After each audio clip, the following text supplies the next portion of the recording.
Ferrandi, 44 Sylvan Road, Narragansett. Ferrandi, Ferrandi.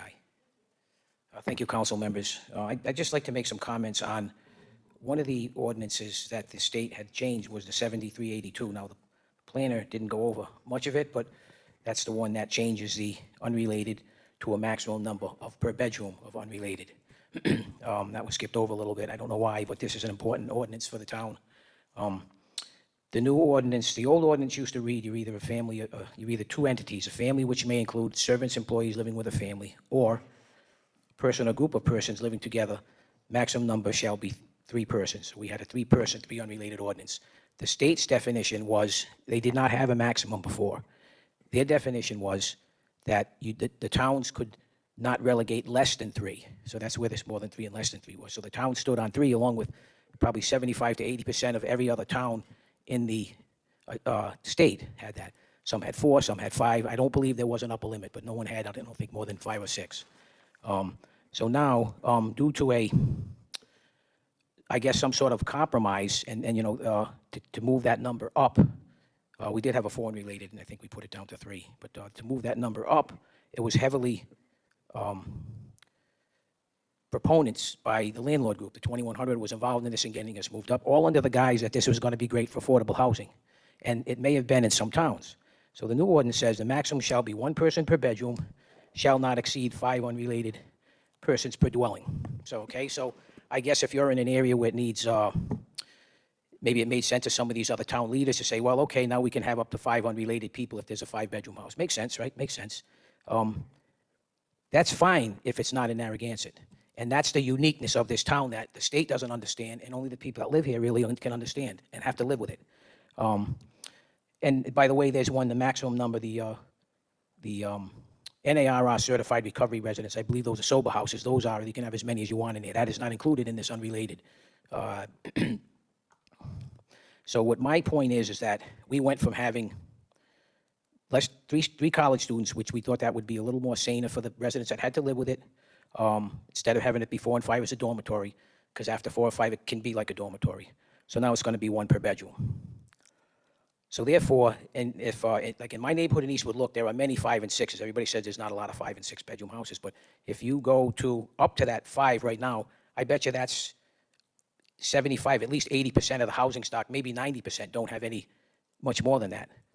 So you're going to, this is an incentive for the landlord groups to buy more property and try to rent them out. Now, if the state, in their wherewithal, had some sense to say, well, maybe we can tie some of this to affordable housing in some towns if the town wanted it that way, up to 5. It doesn't mandate anything about affordable. So in Narragansett, we just fill up with the students most of the time. It's hard for us to get families. So what's to say that the landlord groups or the landlord people, not trying to single anyone out, anybody renting a home, will say, okay, listen, I can put the 5 people in there for unrelated in the wintertime, and I can rent to vacationers in the summer. It's a no-brainer. So this ordinance may expand and may not help our affordable housing whatsoever. Maybe another town it will. If we can say, well, maybe we got 5. I think it might have been set up for, okay, 5 young professionals, a year or 2 out of college, or 4. They should be able to afford a house. If that's the case and this goes through, then what we should see in the next year or 2 is the landlords renting to 5 professionals, young professionals, maybe a little more money. Maybe they could even afford a little more. Families don't count. So that's just my point. I think it was misguided by the state extremely. It was lobbied heavily by the landlord group, including 2100. It was, and Jim, I saw you at those meetings. You were there lobbying for this because maybe you thought it was better for your business. I don't know. I was up there. I rallied against it. I spoke against it. Evan Dzerzhinsky scheduled against it. Spoke against it, and Jill Lawler also spoke against it. I think a couple of times we had the town manager from Statesman we considered getting a lobbyist in the town to try to work it at the State House, because I think we're just getting overshadowed by what the affordable housing is, and this certainly isn't going to be an answer for us. People may think it will be, and I get it, and I think it was just misguided. Now, what can you do? And furthermore, this ordinance at this point is under a it's under a legal challenge right now. So there is ongoing litigation about this unrelated. The group of the landlord group has a lawsuit, and the judge at the time, and this went to Mr. Sakachi's strictly zoning ordinance. It was fast-tracked into his particular judge that they picked, or whoever picked, and the judge at that point, Judge Lamphere, noted that it was unconstitutional and vague. So that got everybody in a tizzy, including the state, because now it could be conceived that the whole state's unrelated ordinance is put in jeopardy. So there was a big push to get the Attorney General to say, he couldn't rule that way. So at the last I've heard is that they were trying to get him to vacate his decision, and then they're back to square one. So, to go ahead and pass this when it's possibly in jeopardy now, depending on what the lawsuit is, I mean, the state is asking a lot. They didn't give you a clean ordinance to just pass. That's the problem. So this is that mandate that comes down that we can't say anything about it. We can't have our input. It just has to be this way, And this is my point, and that's one of the main ones. The basement and the cellar, and, we've got a lot against us, as Mrs. Andrillo said. I mean, there's a lot of money in it.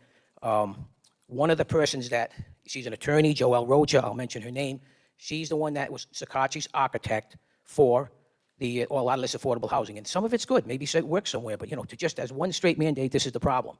And then she's also getting paid by the state to do it. And she's a zoning lawyer, I believe. She does that case, and she's represented some of these people in the 3 unrelated, the 3 student, and the rest of the items. So, I don't know what to tell you. All I can tell you is I think it's just ill-gotten what they gave you. Maybe you should push back and go back and say, hey, this isn't ready yet. Work on it a little more. If the judge's ruling would have stayed that it was vacated, if he does not vacate it, then the state would have to pass a brand new unrelated ordinance that we would have to go by.